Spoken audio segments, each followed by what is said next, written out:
there's definitely a stigma when it comes to Black people discussing mental health. The stigma is that we don't talk about it. Like when we have mental things going on, we push it to the side. We don't really try to get to the bottom of it, and that kind of just stems from the way we were raised.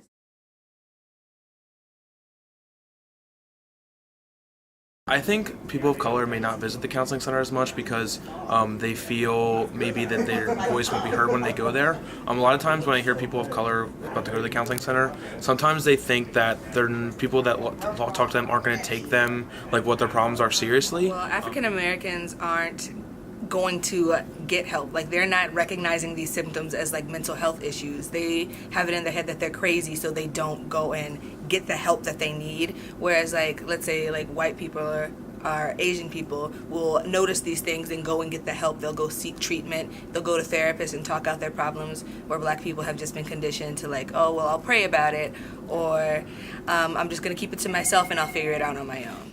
We're always taught by our fathers, our grandfathers, our uncles. Every male figure in our family tells us to like internalize like our issues and our pain and stuff like that. So when you do need to reach out, it's kind of hard to find someone to reach out to and kind of like be vulnerable to that person because we've always been taught our whole lives, and, you know what I'm saying, keeping it.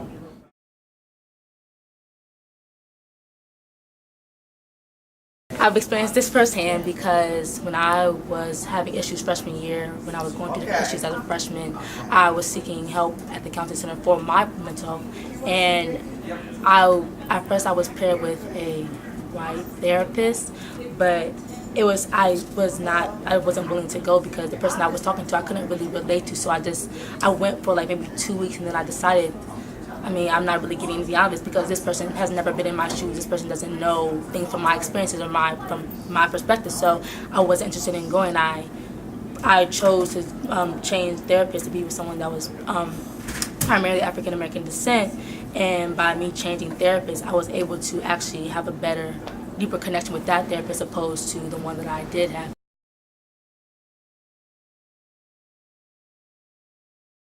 Well, personally, my parents have not.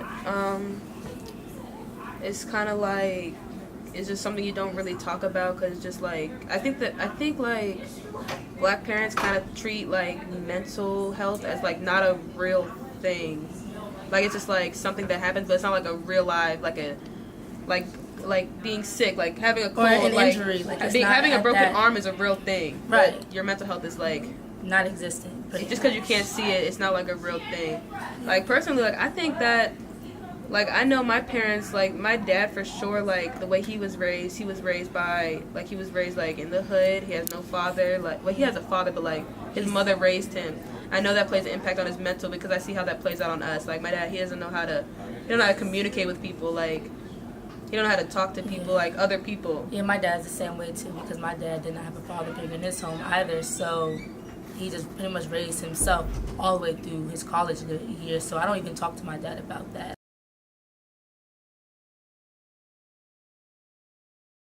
I feel anything that like really stops you from living your daily life and really like enjoying your day you can classify as a mental illness. If these thoughts are really stopping you from enjoying life, then it is a mental illness.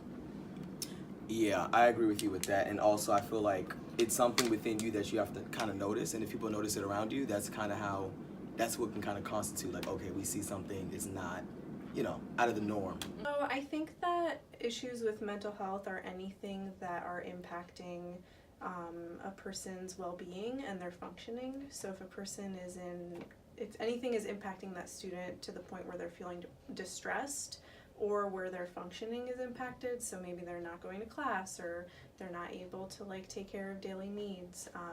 I think anything that is impacting those two are mainly considered issues of mental health.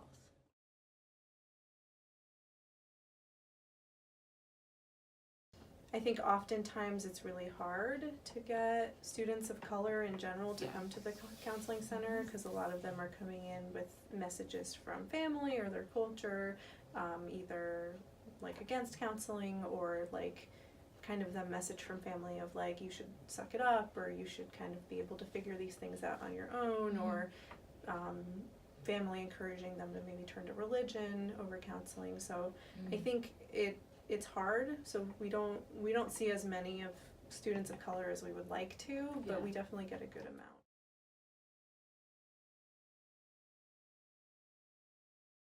Considering like the ratio of African American counselors to white counselors, it's definitely unbalanced.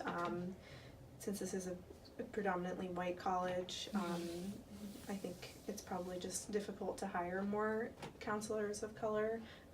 So I think we don't have a lot. I don't know off the top of my head like how many counselors we have on staff, but I think the ratio is definitely imbalanced.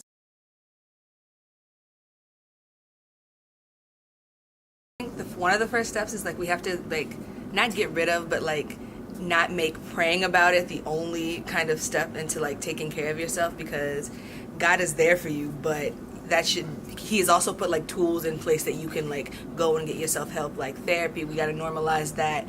We have to normalize actually talking about emotions, because like black men have been conditioned that they're not supposed to have emotions, and then black women have been conditioned to take on everybody else's emotions. So we have to like pretty much take care of each other, and like not starting at like a young age, not like make fun of people for crying, not tell boys that, oh, you're not supposed to cry, and then put all of these heavy things onto girls, like, well, you shouldn't wear your skirt this short because it's gonna attract the male gaze and stuff like that. So little things that we could do.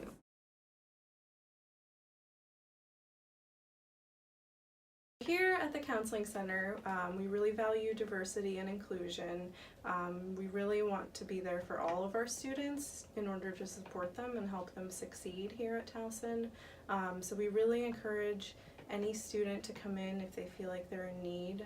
We are open Monday through Friday, 8 a.m. to 5 p.m. You can come in, you can make an appointment by calling us or going to our website, towson.edu/counseling, or we also take walk-in appointments if you feel like you're having any kind of an emergency. So we really encourage any and all students to come in if needed.